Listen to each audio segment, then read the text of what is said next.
আপনাদের চেয়ে আমাদের হজম শক্তি বেশি, ঠিক আছে? অনেক কথাই হজম করি, অনেক সময় হয়তো রাগ হয় তারপরেও হজম করি, অনেক সময় হাসি মুখেও অনেক কথা হজম করি, ঠিক আছে? এর অর্থ এই নয় যে আপনি যা খুশি তাই বলবেন, বলতে পারেন, কিন্তু আপনি মানুষ হিসাবে যে কেমন সেটা নিজেকে প্রশ্ন করেন। সবাই আইনের কথা বললেন, আইন মেনে চলার কথা বললেন। পুলিশ আইন মেনে চলবে, এই কারণে পুলিশের আইন আছে, বহু আইন আছে। পুলিশ আইন মেনে চলতেই চায়, এবং পুলিশ যে কারোর অধীনে মানে মন গড়া নির্দেশে চলবে না, এর জন্য 2007 সালে পুলিশ কমিশন গঠন করার জন্য বহুবার চেষ্টা করা হয়েছে। আজ পর্যন্ত সেটা গঠন হয়নি। কেন হয়নি সেটা মোটামুটি কম বেশি সবাই জানে। আমরা পুলিশে আছি, আমরা হয়তো একটু ভালো জানি, যেহেতু এটা আমাদের বিষয় ছিল। এই 5ই আগস্টের পরে আবার নতুন করে আমরা চেষ্টা করছি স্বাধীন পুলিশ কমিশন গঠন করার জন্য, ঠিক আছে? যদি হয় তাহলে স্বাধীনভাবেই চলবে। এখনো স্বাধীনভাবে চলতে চাই। অনেকেই বলছে যে কারো পুলিশকে কোনো পক্ষের হাতিয়ার হতে দেব না। তাহলে প্রশ্ন প্রথমে আসে, পুলিশ কি হাতিয়ার হতে চায়?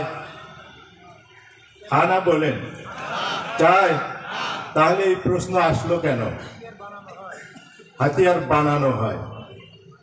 আর একটা জিনিস খুব অবাক লেগেছে, পুলিশই যে সবার শত্রু আজকের আলোচনায় উঠে এসেছে।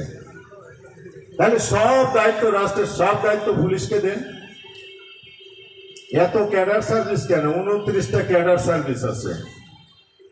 সব আকামের গুরু ঠাকুরকে পুলিশ যা হয়েছে, কই আর কারো নাম তো নিলেন না,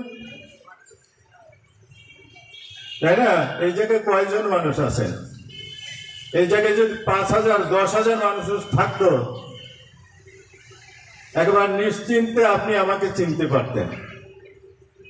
কারণ কি, আপনার পোশাক আর আমার পোশাকের পার্থক্য আছে, তাই না? এই কারণে খুব সহজভাবে সব দায়ভার দিয়ে দিলেন পুলিশের। অকাম কি অন্য মানুষ কম করছে? অন্য ডিপার্টমেন্ট কম করছে? তাদের নাম যে একটু নিলেন না। সিংহভাগ দোষ পুলিশের দেন, কিন্তু আরেকজনের তো একটু দিতে পারতেন। তাহলে তো আমরা অন্তত সান্ত্বনা পেতাম যে না, আমাদের সাথে আরো কেউ ছিল, অকাম খালি পুলিশ করে না, তাই না? আচ্ছা বলেন তো, আইন মানার বিষয় না মানানোর বিষয়? আপনারা এই জায়গায় আসছেন, মেনে আসছেন? বলেন তো, আইন মেনে আসছেন কিনা? সবাই মেনে আসছেন? এখনই ওই যে মোটরসাইকেলে যারা আসছে, কি মোটরসাইকেল ব্যবহার করার জন্য কি কি লাগবে করে আসছে কিনা দেখান। ভাবে কথা বলতে পারেন, আমি তো এইভাবে বলতে পারি না, ঠিক আছে? কারণ চাকরিরও শর্ত আছে।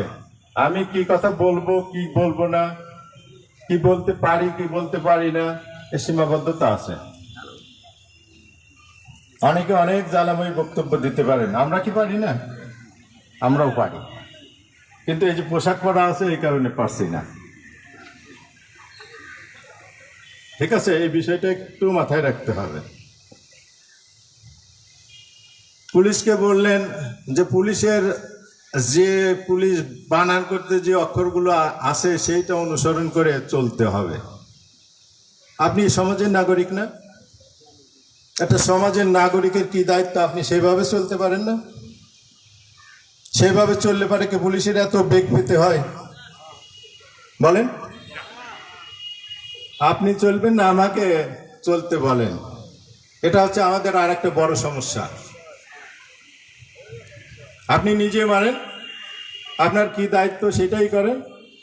পুলিশের বললেন যে পুলিশ অন্যায়ভাবে এই করে ওই করে, আপনি সামাজিক বিচার আচারগুলো কি সঠিকভাবে করেন না পক্ষপাতিত্বমূলক ভাবে করেন? আগেই তো সিদ্ধান্ত নিয়ে রাখেন যে কার পক্ষে আপনি রায় দিবেন। অমুকের কাছে আছে। এই যে বিশেষ করে একজন বললেন যে কি বেলকুচিতে কিছুদিন আগেও আওয়ামী লীগের 2 পক্ষের অস্ত্র ঝনঝনে হলো। আমি সাথে সাথে ওসি সাহেবকে বললাম যে এরকম কোনো তথ্য আছে? উনি বললেন যে না স্যার। আপনারা একাধিক ব্যক্তি বক্তব্য দিলেন, কোন জায়গায় কত তারিখে কখন হয়েছে কেউ তো নাম উল্লেখ করে বললেন না। তাহলে তো বললে পরে আমার ওই জায়গায় যেয়ে খোঁজ খবর নেওয়া সহজ হতো। এখন আমি কি পার্টি চালান দিব? যেহেতু আমার পুলিশ বললো যে জানি না স্যার কোথায় হয়েছে, আমাদের নোটিশে নাই, তাহলে আমাকে পার্টি চালান দিতে হবে। হ্যাঁ, নতুন হোক বা পুরনো হোক সেটাই বলতে পারতেন। আমার এসপি সাহেব জানবেন না, কেউ জানবেন না, এগুলো নিরিবিলি বলে সেটা হবে ফলপ্রসূ।